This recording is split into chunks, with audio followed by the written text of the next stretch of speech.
What is up, guys, and welcome to the second episode of the Information series. So let's go and check out which player we're going to be reviewing today.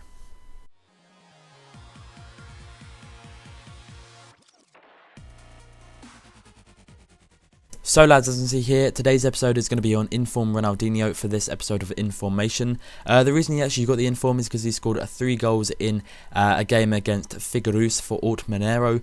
Their team actually won 6-0 against them, which is an outstanding victory. And this guy has actually scored an incredible goal as one of his hat-trick goals.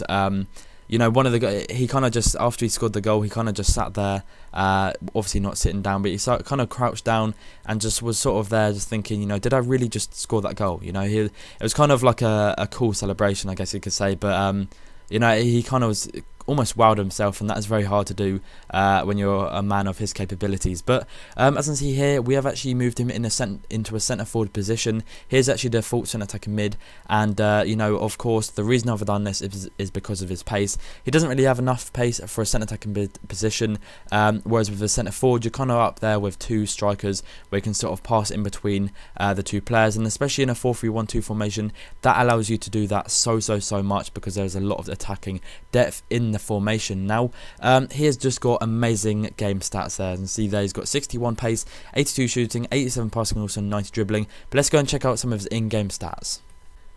Wow, this guy's in-game stats are absolutely incredible. He's got 97 ball control, 99 curve, 92 dribbling, 90 free kick accuracy, 91 penalties, 91 short pass, 88 shot power, and of course 90 volleys there as well.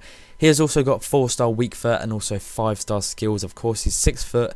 He's got 81 agility, 85 balance, and of course 90 vision to put up there as well. Now he's got 87 overall player rating for his in-game, and that is just absolutely sensational. Gone up 3 ratings from his just normal Ultimate Team card. Now, as you can see there, a really nice control with his chest, and just slots it down the wing to Elkson, where he crosses it in.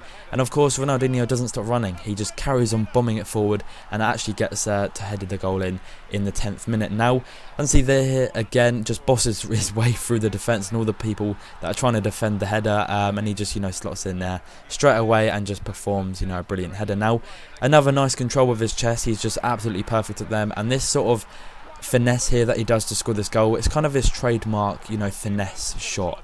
I don't know if you guys have watched any highlights of him recently, but just that sort of, you know, the animation of Ronaldinho there just really does sort of give off the effect of what he is in real life. But I don't know if you guys saw the in-game stats there of his free kicks, absolutely sensational, and he does score this free kick. Of course, it is Ronaldinho, and that curve does not let you guys down. Now, that free kick, posting in, perfect, just as you like, and really good. But I'm going to let the gameplay roll out a bit more just while I talk to you guys about some of his pros and cons for this player. Now, obviously, he has 61 pace. You know, that is not the most pace in the world, but it does do something to the player. You know, it kind of makes him a bit more reliant on passing and moving, and, you know, sort of just doing a bit more skill. You know, with Ronaldinho, you can't really use him and not do skills. You've got to learn a few skill moves if you're going to be using Ronaldinho.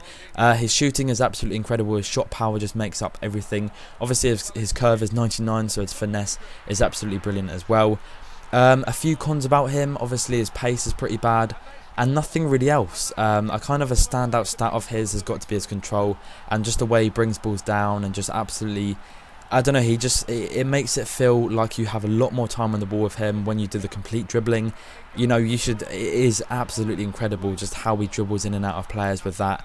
And, you know, sometimes he can actually have quite a burst of pace, and it's always nice to see a slow player on this game sort of having a bit of agility and getting past the defender when you're doing the complete dribbling.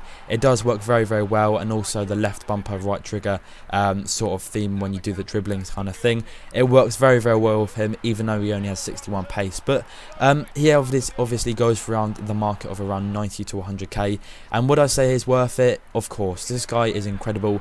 He's you know, completely Hall of Famer in the football community, and just one that I think every person should at least try out once. Even if you don't have the coins, try and trade up to him, guys. He is definitely worth it. He'll probably drop it down to around 65 to 70k in the coming days as well, so if you don't have enough from now, just wait a couple of days and I'm sure you'll be able to afford him. But that's going to be the end of the video, guys. If you have enjoyed it, then please do drop a like. It does help me out and shows that you guys support the video. Thank you very much for the support on yesterday's video. We hit over 600 likes, which is, you know, completely amazing. Thank you so much, especially when the sub boxes are being absolute bollocks at the moment. So thanks for watching, guys. Have a nice day. A like is always appreciated, and thanks for watching.